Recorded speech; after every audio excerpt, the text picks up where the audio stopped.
इख्तिताम की तरफ जाएंगे। जी अस्सलाम वालेकुम। हेलो वालेकुम अस्सलाम। फैसल जावेद भाई, काशिफ अंसारी बात कर रहा हूँ। जी जी काशिफ भाई, कैसे हैं आप? जनाब अल्लाह का शुक्र। खान साहब सलाम वालेकुम। जी वालेकुम सलाम। खान साहब, आपसे पहले भी गुफ्तगू हुई थी सुल्तान सलाउद्दीन अय्यूबी के हवाले से, और आपके हुक्म के मुताबिक सुल्तान सलाउद्दीन अय्यूबी पे बड़े जोर शोर से काम हो रहा है। लेकिन हमारा एक छोटा सा इशू है, वो ये कि हम हीरो जो है वो फाइनल नहीं कर पा रहे। अगर ये प्रोग्राम अब हमें पता होता कि 9 अप्रैल के बाद पाकिस्तान में क्या कुछ होने जा रहा है, तो हम दौरे हाजिर के सुल्तान सलाउद्दीन अय्यूबी को आपकी सूरत में चुन सकते हैं। तो इसकी थोड़ी सी हमें परेशानी जरूर है, लेकिन यकीन मानिए कि पूरी दुनिया की जो इस वक्त नजरें हैं वो आप पर हैं, और आपने माशाअल्लाह वतोइज़ मंतशा जिल्लो मंतशा, और ये जिस तरह से आप लेके चल रहे हैं, अल्लाह ही आपको इसका अजर दे। और आप पाकिस्तान की नहीं, पूरी दुनिया की उम्मीद है।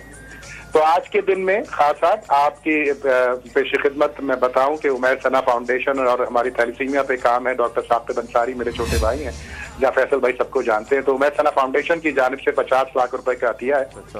और अगर सानिया साहबा वहाँ तशरीफ रखती हैं तो मैं उनकी गोशगुजार भी एक चीज करना चाहता हूँ, रिहेबिलिटेशन प्रोग्राम।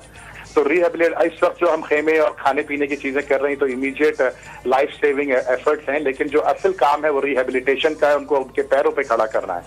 तो एक दफा फिर मेरी दरखास्त होगी कि अल खिदमत फाउंडेशन के साथ मिलकर और उमैर सना फाउंडेशन के साथ मिलकर उसमें काम करें अगर मुमकिन हो, और हम उसके लिए पहले जो 500 घर हैं वो हमारी तरफ से होंगे इंशाल्लाह। और अगर आप इसके लिए एक रोड मैप तैयार कर दें तो उसके लिए बड़ी मेहरबानी। हमने कुछ रोड मैप तैयार किया है, जैसे कि आप जानते हैं